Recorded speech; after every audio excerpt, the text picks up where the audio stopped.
Welcome back. We promised you some allergy relief this morning, and we are going to do a deep dive. We know how many people are affected by allergies, but we are taking a medical turn today. South Africa has one of the highest asthma death rates in the world, with around 15,000 deaths each year. That is shocking. Now, the effects of asthma can worsen during allergy season, as many of the same substances that trigger your allergy symptoms, such as pollen, the dust mites, pet hair, that dander, may also cause asthma signs and symptoms and exacerbate them. And I love having this conversation because the thing is we get to impart some knowledge, you get to ask some questions, and we need the right type of people on the couch. And we got them today. You're in for a treat. Professor Heather Zar is here, a Paediatric Pulmonologist, as well as Professor Mike Levin, CEO of the Allergy Foundation of South Africa. They've developed a new device called the AfriSpacer. I feel like that needs an echo. Sure. AfriSpacer. Maybe some music. Yes, which makes inhalation of medication from an asthma pump easier and far more effective. Thank you so much for joining you two. It's a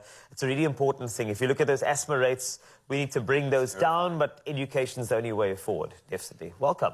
Thank you. Good morning. Congratulations, I suppose one needs to say, because I would imagine it's been quite a road to get to this point. Heather, I understand that the idea originated with you. How did this all begin? Because this feels like a bit of a penny drop moment, something simple that's really, really effective. Wow, well, yes, way back when I started to work at Red Cross Children's Hospital, I was struck by the number of children coming through who were getting medicine by mouth, oral medication for asthma, no inhaled, not using inhalers at all.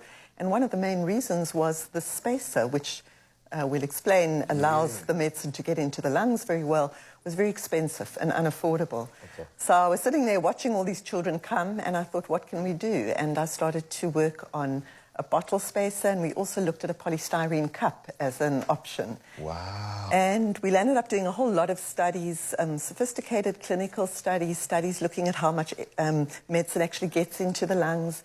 And it turned out that the bottle was a highly effective spacer. So, you MacGyvered it. You just went MacGyver route. Well, you did it. No. And it wasn't only me, it was really an incredible team, from the handyman at Red Cross to the nurse who was involved to the staff and families. It's been a long journey. Well, you had us on the Red Cross Children's Hospital because we know it takes a village. It takes such an effort across so many lines. So this is amazing. Sure. So we've seen devices before, but the AfriSpacer is very unique. I mean, it looks great. So, Mike, what sets it apart from other devices that you may see in the market? So when Heather designed the first version of the bottle spacer, it was made from a recycled cool drink bottle.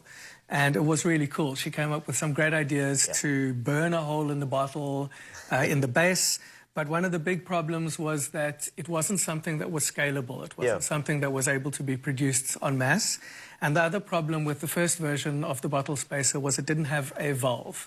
So it wasn't perfect in terms of its applicability across all different age groups. Yeah. So this spacer is a modification of that original spacer, which we developed rapidly during the COVID pandemic in order to roll out as many spacers as possible.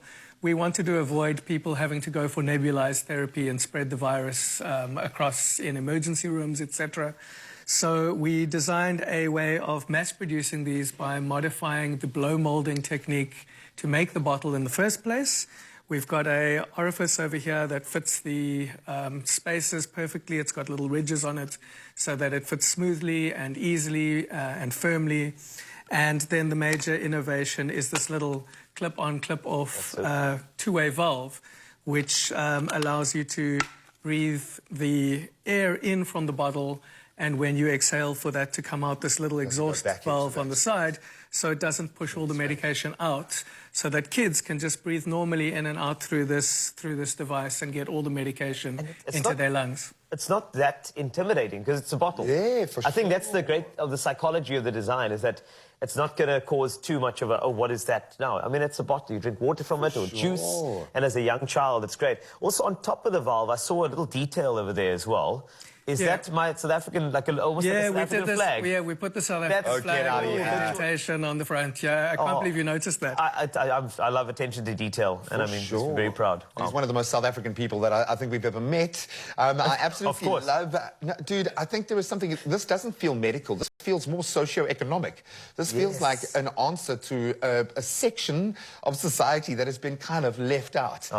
It's being recognized globally. The whole world is seeing this. There is an opportunity for South Africa to drive this kind of innovation. How does it feel to know that now you've gotten to this point where the rest of the world is finding out about it? Now you can release it to market. You can start to get it out there. Now you're seeing your little baby enter into its real world. Well, I mean, as you said, for the start, it was really amazing because the children weren't afraid of it. It was really easy. And if you break it, you just made another one in the old days. We've actually found... We found quite good uptake, not only around in South Africa. I mean, I have pictures of children in Guatemala using the spacer. Wow. Even in high-income countries where people don't have insurance, you know, this was a thing to use.